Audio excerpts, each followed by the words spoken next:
ഈ ദൃശ്യങ്ങൾ എങ്ങനെ നഷ്ടപ്പെട്ടു എന്ന് താങ്കൾ വിചാരിക്കുന്നു? ഞാൻ വണ്ടി ഓടി തിരുവനന്തപുരത്ത് വരുന്നതിന് മുമ്പ് പാളയം വരുന്നവരെ അത് റെക്കോർഡിംഗ് ആയിരുന്നു.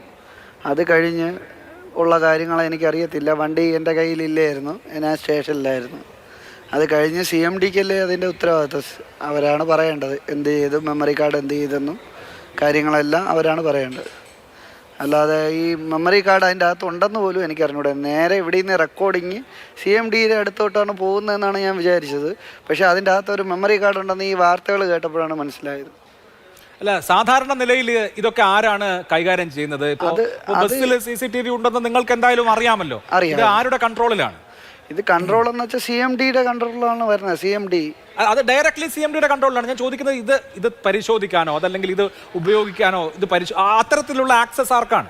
ആക്സസ് നമ്മുടെ ATO അല്ലെങ്കിൽ CMD ആയിരിക്കും.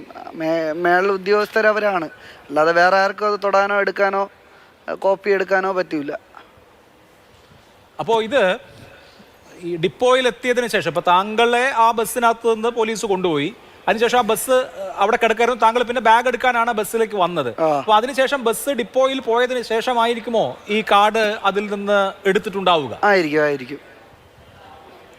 അതിനാണ് സാധ്യത. പാളയത്താണ് ബസ് കിടന്നതും, അതുകൊണ്ട് എനിക്ക് അറിയാൻ പറ്റത്തില്ല. ബസ്സിന് അതിനിടയ്ക്ക് ആരെങ്കിലും കയറിയോ, കണ്ടക്ടറിനെ അറിയാവുള്ളൂ. അതിനിടയ്ക്ക് ആരെങ്കിലും കയറിയോ, കണ്ടക്ടർ മാത്രമേ ഉള്ളൂ എന്നാണ് എൻ്റെ അടുത്ത് പറഞ്ഞുകൊണ്ടിരുന്നത്. കണ്ടക്ടറിനെ ഞാൻ വിളിച്ചപ്പോഴൊക്കെ കണ്ടക്ടർ ഒരു ഇതിൻ്റെ അനുഭാവി എന്നാണ് എൻ്റെ അടുത്ത് പറഞ്ഞത്. എനിക്ക് അതിനെക്കുറിച്ച് അറിയത്തില്ല. കൂടെ നിൽക്കുന്നവനെ ചതിക്കുന്നെന്ന് പറഞ്ഞ ഒരു വാർത്തയിൽ കേൾക്കുന്നതായിട്ട് കണ്ടക്ടർ ഉറങ്ങുകയാണെന്ന് ഇത് നമ്മുടെ മേയറിൻ്റെ അടുത്ത്, ബഹുമാനപ്പെട്ട മേയറിൻ്റെ അടുത്ത് പറഞ്ഞു എന്ന് ഞാൻ പറയും. അതിങ്ങനെ എടുത്തെടുത്ത് പറയുന്ന കേട്ടു ഓരോ വാർത്തയിലും. ഓക്കെ, ഇപ്പോൾ ഈ കാര്യത്തിൽ ഇപ്പോൾ താങ്കളെ സംബന്ധിച്ച് താങ്കൾ ലൈംഗിക ചേഷ്ട കാണിച്ചു എന്നുള്ളതാണ് മേയറുടെ ആരോപണം. ആ ആരോപണം അവർ താങ്കളോട് ഫോണിൽ സംസാരിക്കും, അന്ന് രാത്രി തന്നെ പറയുന്നുണ്ട്. എന്നല്ല, താങ്കളോട് ആ സീനിൽ തന്നെ പറയുന്നുണ്ട് നീ എന്താണ് കാണിച്ചത് എന്നൊക്കെ അവർ ചോദിക്കുന്നുണ്ട്. ഓക്കെ, അപ്പോൾ ഈ ആരോപണത്തിൽ ഇപ്പോൾ താങ്കൾക്ക് താങ്കളുടെ നിരപരാധിത്വമാണ് തെളിയിക്കേണ്ടത്, അവർക്ക് അവരുടെ പോയിന്റും തെളിയിക്കാനുണ്ട്. ഈ കാര്യത്തിൽ താങ്കൾക്ക് അതിനുള്ള അവസരം നഷ്ടമാവുകയാണ് എന്ന് തോന്നുന്നുണ്ടോ ഈ ദൃശ്യങ്ങൾ പോയതോടെ? അവസരം നഷ്ടമാവുകയാണ്. പിന്നെ ഈ ആരോപണം എന്ന് പറയുന്നത് ഈ ലൈംഗിക ചേഷ്ട കാണിക്കുന്ന വെച്ചാൽ ഒരു KSRTC ബസ് ഓടിക്കുന്ന ഒരാൾക്കും കാണിക്കാൻ പറ്റത്തില്ല. അതല്ലാതെ പൊതുവേ ഒരു ജോലിയില്ലാതെ ബസ്സിൻ്റെ അകത്ത് ചുമ്മാ ഇരിക്കുന്ന കണ്ടക്ടറിന് കാണിക്കാം, വേറെ ഒരു പാസഞ്ചറിന് കാണിക്കാം. അത് കാണിച്ചാലും ഒരു കാറുകാരൻ കാണാൻ ഒരു വഴിയില്ല. ബസ്സും ആണെങ്കിൽ ഓക്കെ, ഈ ബസ്സിലിരിക്കുന്ന ആൾ അപ്പുറത്തെ ബസ്സിലെ ആളെ കണ്ടു, ഓക്കെ. ഈ കാറ് ഇത്രയും താഴെ കിടക്കുന്ന കാറ് അല്ലെങ്കിൽ മാഡം നമ്മുടെ ബസ്സിൻ്റെ അകത്തുണ്ടാവണം. ഇതൊക്കെ വസ്തുതാവിരുദ്ധവും പിന്നെ അവരെ ഈഗോ ക്ലാഷാണ് സംഭവം. മേയർ എന്നുള്ള പദവി ഞാൻ മേയർ എന്ന് പറഞ്ഞിട്ടും അവർ അതിനുള്ള അർഹിക്കുന്നില്ല. എന്തെന്ന് വെച്ചാൽ എൻ്റെ അടുത്ത് അങ്ങനെ മോശമായിട്ടാണ് സംസാരിച്ചത്. എനിക്ക് ആദ്യം അറിഞ്ഞുകൂടാന്ന് പറഞ്ഞു. ആദ്യം എൻ്റെ അടുത്ത് പറയുന്നത് ഞാൻ ആര്യയാണെന്ന് പറയുന്നു. അപ്പോൾ ഞാൻ പറഞ്ഞ ആര്യ, പിന്നെ പറയുന്ന ആര്യ മുഴുവൻ പേര് പറഞ്ഞിട്ട് പറയുന്നത്. അപ്പോഴും ചോദിക്കുന്നത് ഞാൻ പിന്നെയും ചോദിക്കുകയാണ് അതാരാണെന്ന് ചോദിച്ചു. അതാരാണെന്ന് ചോദിച്ചപ്പോഴത്തേക്കും ഞാൻ മേയറാണ് എന്നിങ്ങനെ ഉറപ്പിച്ച് പറഞ്ഞപ്പോഴത്തേക്ക് ഞാൻ മിണ്ടാതിരുന്നിട്ട് മറ്റാൾ വന്നിട്ട് എൻ്റെ അച്ഛനെയൊക്കെ വിളിക്കുകയാണ്. ഹസ്ബൻഡ് ഇപ്പുറത്തെ ഡോറിൽ കൂടെ കയറി വന്നിട്ട് ഡിലീറ്റ് ചെയ്യടാ വീഡിയോ. ഒരു പയ്യൻ ബസ്സിൻ്റെ അകത്തുണ്ടായിരുന്നു, അവൻ്റെ ഇടയിൽ ഡിലീറ്റ് ചെയ്യാം. ഇവർ തെറ്റ് ചെയ്തിട്ടില്ലെങ്കിൽ ആ പയ്യനെ കൊണ്ട് ഫോഴ്സ് ചെയ്ത് ഡിലീറ്റ് ചെയ്യിപ്പിക്കാൻ ഇവർക്ക് എന്താ അധികാരമാണുള്ളത്? അല്ല, ഈ കാര്യത്തിൽ യദു, ഇപ്പോൾ താങ്കളെ സംബന്ധിച്ച് താങ്കൾ ഒരു KSRTCയിലെ ഒരു താൽക്കാലിക ജീവനക്കാരൻ മാത്രമാണ്, അപ്പുറത്തുള്ളത് MLAയും മേയറുമാണ്. അവരാണ് താങ്കൾക്കെതിരെ പരാതി ഉന്നയിച്ചത്. ഞാൻ ആ പരാതിയുടെ ശരി തെറ്റുകളിലേക്ക് കടക്കുന്നില്ല.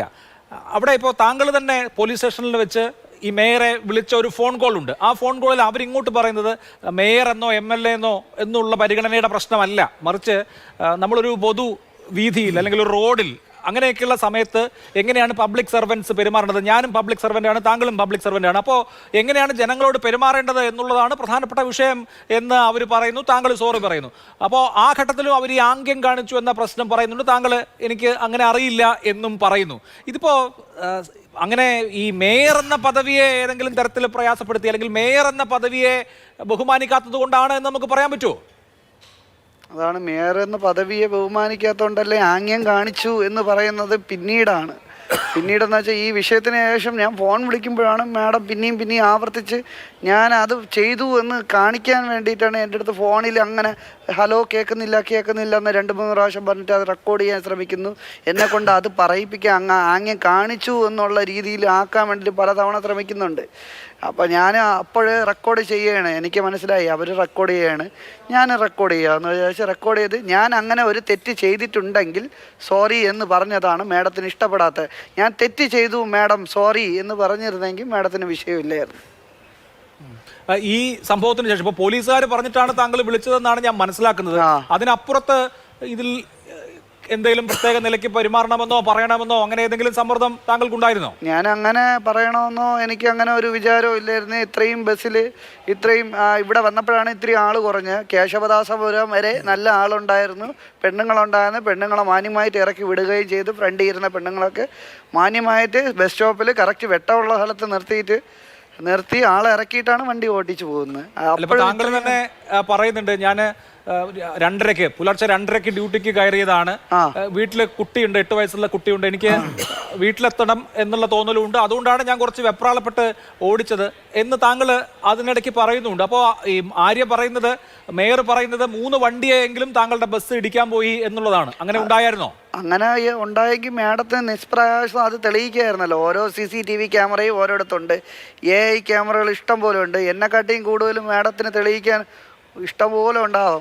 അതിനിടയ്ക്ക് ഈ എൻ്റെ പഴയ ഒരു കേസിൻ്റെ കാര്യം കുത്തിപ്പൊക്കി അത് ഉള്ളതാണ്, അങ്ങനെ ഒരു സംഭവമുണ്ട്, ഇവന് നേരത്തെ ഇങ്ങനെ ബാക്ക്ഗ്രൗണ്ട് ഉണ്ടെന്നൊക്കെ പറഞ്ഞ് തിരക്കി പോണ സമയം കൊണ്ട് ഞാൻ റാഷായിട്ട് ഓടിച്ചു പോയതും ഞാനിങ്ങനെ ഓടിച്ച് കാറിനെ ഇടിക്കാൻ പോയതൊക്കെ ഒന്ന് വീഡിയോ എടുത്തു കഴിഞ്ഞാൽ വളരെ ഉപകാരം. മാഡത്തിൻ്റെ കാറും കൂടെ എങ്ങനെ വന്നെന്നുള്ള കാണാം. ഓക്കെ. അല്ല, മുൻപ് റാഷ് ഡ്രൈവിംഗ് സംബന്ധിച്ച് എന്തെങ്കിലും പരാതിയോ കേസോ താങ്കൾക്കെതിരെ ഉണ്ടായിരുന്നോ? റാഷ് ഡ്രൈവിംഗ് എന്ന് വെച്ചാൽ പ്രൈവറ്റ് ബസ് ഓടിക്കൊണ്ടിരുന്ന സമയത്ത് റാഷ് ഡ്രൈവിംഗ് അല്ല, ഫ്രണ്ടിലൊരു KSRTC post office, Thampanoor post ഓഫീസിൻ്റെ അവിടെ ഫ്രണ്ടിലൊരു KSRTC പോയി ബ്രേക്ക് ചവിട്ടിയിട്ട് KSRTC കിട്ടാതെ ഒരു കാറിൽ പോയി മുട്ടി. അതിൻ്റെ ബാക്കിൽ ഞാനും പോയി മുട്ടി. അതിപ്പോൾ പോയി ഞാൻ പോയി KSRTC ബസ്സിൻ്റെ ബാക്കിൽ ഇടിച്ച് അതിൻ്റെ പവർ കൊണ്ട് ആ KSRTC കാറിൽ പോയി ഇടിച്ചെന്നാണ് പരാതിയിൽ പറയുന്നത്.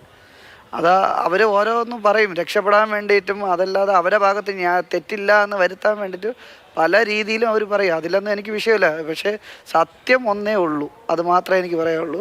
സത്യം ഒന്നേ ഉള്ളൂ, അത് തെളിയും. അല്ല, ഇതിലിപ്പോ താങ്കളുടെ ഭാഗത്തുള്ള സത്യം എങ്ങനെ പുറത്തു വരുമെന്നാണ് താങ്കൾ വിചാരിക്കുന്നത്? ഒരു 14-15 പാസഞ്ചേഴ്സ് എന്തായാലും ആ സമയത്ത് ബസ്സിലുണ്ട്. എല്ലാവരും റിസർവ് ചെയ്ത് കയറിയിട്ടുള്ള ബസ്സാണ് എന്ന് പറഞ്ഞാൽ അവരുടെ ഫോൺ നമ്പർ എല്ലാം KSRTCയുടെ പക്കലുണ്ട്. അത് ഞാൻ നേരത്തെ പറഞ്ഞ പോലെ 1/2 മണിക്കൂർ കൊണ്ട് പോലീസിൽ സംഘടിപ്പിക്കാവുന്നതേ ഉള്ളൂ. ഈ 15 പാസഞ്ചേഴ്സിനെയും പോലീസ് സ്റ്റേഷനിലേക്ക് വിളിച്ചു വരുത്തിയോ അല്ലാതെയോ മൊഴിയെടുക്കാം. അപ്പോൾ അങ്ങനെ മൊഴിയെടുക്കുമ്പോൾ താങ്കളുടെ നിരപരാധിത്വം ബോധ്യമാവും എന്ന് താങ്കൾ വിചാരിക്കുന്നുണ്ടോ? അതിൽ 15 പാസഞ്ചർ ഉണ്ടെങ്കിൽ 5 പാസഞ്ചറിനെങ്കിലും ഇവരെ പാർട്ടിയിലുള്ള ആൾക്കാർ കാണും, അല്ലെങ്കിൽ ഇവരെ വിശ്വസിക്കുന്ന ആൾക്കാർ കാണും. അപ്പോൾ 5 പേര് മാറ്റി പറഞ്ഞാലും ബാക്കി 10 പേരുണ്ടല്ലോ. സത്യം പറയാനോ 10 പേര് കാണൂല. അതിൽ ഒരാൾ മതി, 10-ൽ ഒരാൾ സത്യം പറഞ്ഞാൽ മതിയല്ലോ, അതെൻ്റെ വിജയമാണ്. ഓക്കെ. ഇപ്പോൾ ഞാൻ മനസ്സിലാക്കുന്നത് താങ്കൾക്ക് വേണ്ടി ഇന്ന് യൂണിയന്റെ പ്രതിപക്ഷ യൂണിയന്റെ പ്രതിഷേധവും മറ്റു കാര്യങ്ങളൊക്കെ ഉണ്ടായിരുന്നു. ഈ CCTV ദൃശ്യം ഏതെങ്കിലും തരത്തിൽ ഇനി തിരിച്ചു കിട്ടുക അല്ലെങ്കിൽ അത് പരിശോധിക്കാനുള്ള സാധ്യത ഇത് താങ്കളോട് ആരെങ്കിലും പറഞ്ഞോ, അല്ലെങ്കിൽ അങ്ങനെ എന്തെങ്കിലും സാധ്യത താങ്കൾ കാണുന്നുണ്ടോ? ഇപ്പോൾ പറയുന്ന CCTV ദൃശ്യമായാലും മറ്റേ മെമ്മറി കാർഡായാലും ഞാൻ കൊണ്ടുപോയെന്നാണ് പറയുന്നത്. ഞാൻ അടിച്ചു മാറ്റി കൊണ്ടുപോയി എന്നാണ് മാഡത്തിനെ സപ്പോർട്ട് ചെയ്യുന്ന ആൾക്കാർ പറയുന്നത്. ഞാൻ കൊണ്ടുപോയെന്ന്. എനിക്ക് കൊണ്ടുപോയിട്ട് കാര്യമില്ല, കിട്ടിയാലേ എനിക്ക് ഉപയോഗമുള്ളൂ. ഞാൻ കൊണ്ടുപോയിട്ട് എനിക്കൊരു ഉപയോഗവുമില്ല. അത് കിട്ടിക്കഴിഞ്ഞെങ്കിൽ എനിക്കൊരു ഉപയോഗം. പോലീസ് വന്നല്ലേ ഇറങ്ങിയത്? പോലീസ് വന്നപ്പോഴല്ലേ? അതുവരെ അവിടെ ഉണ്ടായിരുന്നല്ലോ, അവരെല്ലാവരും ഉണ്ടായിരുന്നു. തിരിച്ചു വന്ന് ബാഗ് എടുക്കുമ്പോഴും പോലീസുകാർ എൻ്റെ അടുത്ത് നിൽക്കുകയായിരുന്നു, അവർ കണ്ടുകൊണ്ടിരിക്കുക തന്നെ. അതിനുശേഷം ഞാൻ ബസ്സിൽ കയറുന്നുമില്ല. ഒരു ബസ്സിൽ ആ ബസ് പിന്നെ സർവീസിന് ഞാൻ പോയിട്ട് പോലുമില്ല. KSRTC ബസ് പിന്നെ ഓടിക്കാൻ പോയിട്ട് പോലുമില്ല. അല്ല, അപ്പോൾ എന്തായാലും താങ്കൾ ആ CCTV ക്യാമറയുടെ മെമ്മറി കാർഡ് എടുക്കാനുള്ള ഒരു സ്പേസ് അല്ലെങ്കിൽ അവിടെയുള്ള ഒരു സമയം സാഹചര്യം വെച്ചിട്ട് എന്തായാലും നമുക്ക് അതില്ല എന്ന് തന്നെ പറയാം.